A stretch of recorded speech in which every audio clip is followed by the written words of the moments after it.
Duduk kah? Mobil, maling mobil!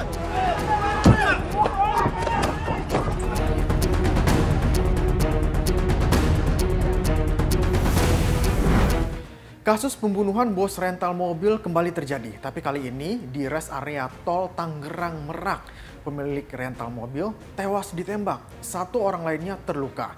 Kasus ini menimbulkan pertanyaan karena korban sebelumnya meminta pendampingan ke polisi, tapi tidak direspon. Awalnya pemilik rental mobil melacak kendaraan yang disewakan pada 31 Desember 2024.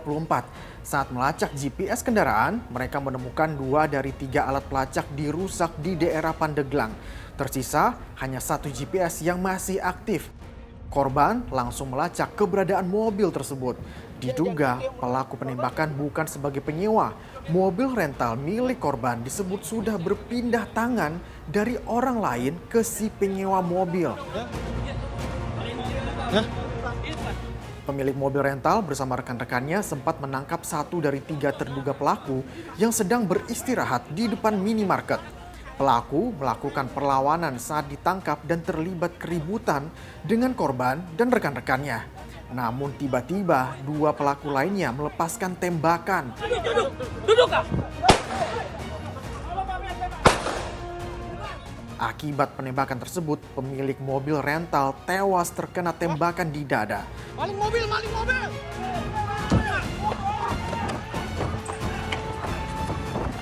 Sementara 1 rekan terluka terkena tembakan dan dilarikan ke rumah sakit. Ternyata di mobil Sigra itu udah ada orang yang sudah siap untuk menembak kami. Pada saat itu chaos. Jadi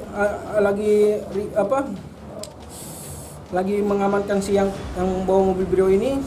Jadi kita nggak dengeran bahwa yang mobil Sigra ini mau nembak. Akhirnya terlepaslah peluru itu. Terdengar sampai 4 atau sampai 5 kali kalau tidak salah. Saya dan orang-orang tim rental kabur. Tapi nahasnya ternyata ayah saya sendiri ya. Ayah saya sangat saya banggakan terkena tembakan. Usai menembak, pelaku meninggalkan lokasi kejadian dengan membawa 2 mobil, 1 diantaranya mobil rental korban. Peristiwa ini sempat dilaporkan sang anak korban ke polisi, tapi tidak mendapatkan respon dari polsek setempat. Saya meminta pertolongan ke Polsek Cinangka itu untuk mendampingi saya, padahal mobil tersebut hanya berjarak 200 meter kurang lebih dari lokasi polsek. Ya. Tapi dengan berat hati polsek enggan menemani saya untuk mendampingi itu. Juga petugas yang piket pada malam hari itu sudah telepon juga ke Kapolsek Cinangka ya, tapi tetap dari Kapolseknya pun tidak bersedia untuk menemani kita mengambil mobil tersebut. Maaf, alasannya apa yang disampaikan dari pihak Polsek? Dari pihak Polsek sih katanya LP-nya belum ada. Terus yang kedua itu dikira kita leasing. Padahal kita sudah infokan kita mau mobil rental, mobil pribadi, dan kita bawa bukti kepemilikan lengkap. Kapolsek Cinangka, tempat kejadian perkara, membantah tuduhan itu. Ia menyatakan tidak mau gegabah untuk mendampingi hal tersebut. Beres kejadian dan ada korban, polisi mulai bergerak ke TKP dan menyita barang bukti, salah satunya peluru.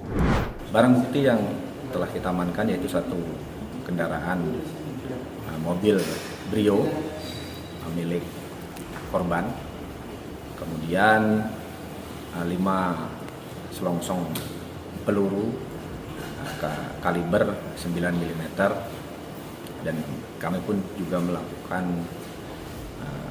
pencarian di beberapa titik, yaitu alat bukti daripada CCTV. Pelaku penembakan diduga ada 4 orang, keempatnya masih buron. Tidak adanya pendampingan dalam pengejaran pelaku masih jadi tanda tanya korban dan publik. Bagaimana sebenarnya prosedur dan kewenangan polisi dalam situasi darurat? Saya Zikir Rahmat pamit, terima kasih, sampai jumpa.